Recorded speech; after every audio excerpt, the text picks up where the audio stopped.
Урматтуу басма сөз каражаттарынын өкүлдөрү, сиздерди саламдоо менен урматтайм.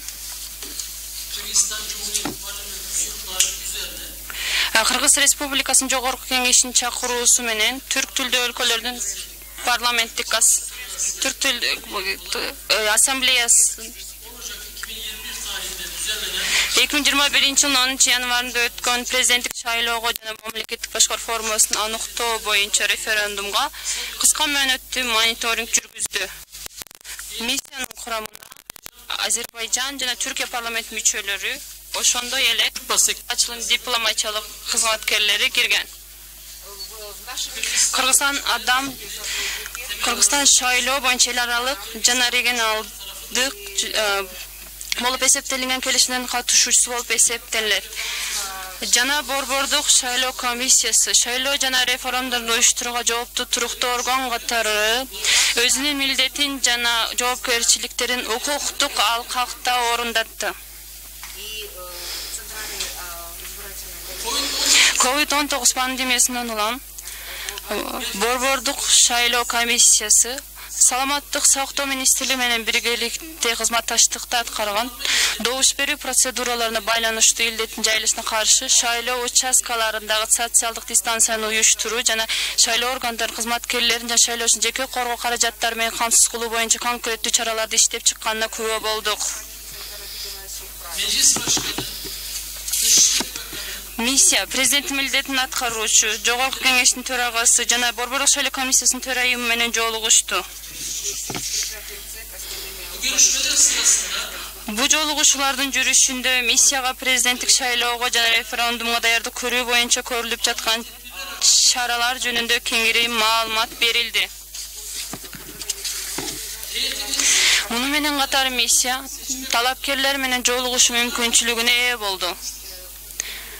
Талапкерлер миссияга шайлоодон мурун аткарган кампаниянын иш-чаралары ошондой эле шайлоого байланыштуу күтүүлөрү тууралуу маалымат беришти.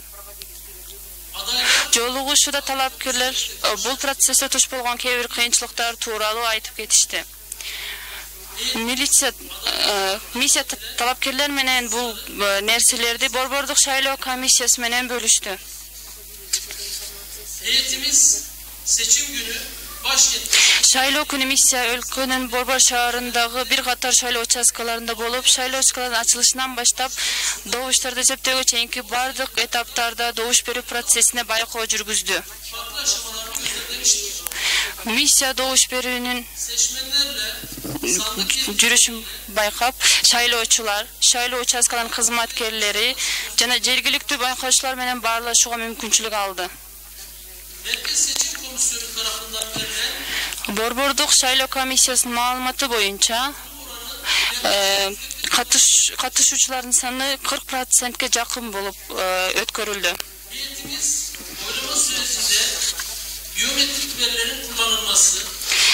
Миссия Кыргыз Республикасында өткөрүлгөн шайлоодо биометрикалык маалыматтардын колдонулуусу сыяктуу жогорку технологиялардын колдонулуусун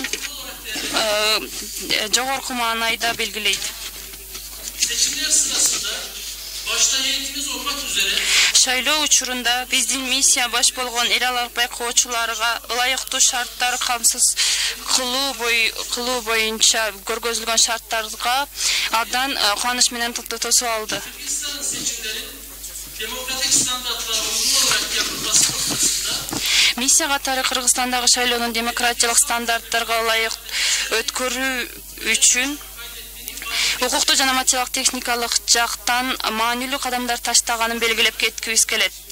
Жыйынтыктап айтканда миссия 2021 жылдын 10 январында өткөн президенттик шайлоо жана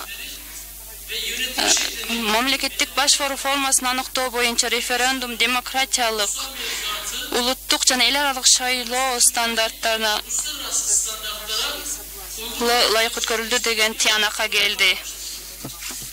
Kırgızistan'da yapılan bu seçimlerin Cumhurbaşkanlığı seçimlerinin Кыргызстанда өткөрүлгөн бул шайлоонун президенттик шайлоонун кыргыз эли үчүн Türk өлkөлөрү үчүн ак жолтой болуусун каалайм.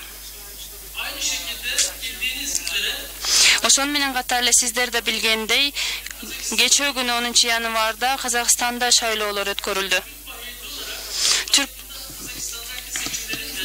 Türk миссиясы катары Казакстанда өткөн шайлоонунда Казакстан эли үчүн жана бардык түрк өлкөлөрү үчүн ийгиликтүү болуусун каалайм.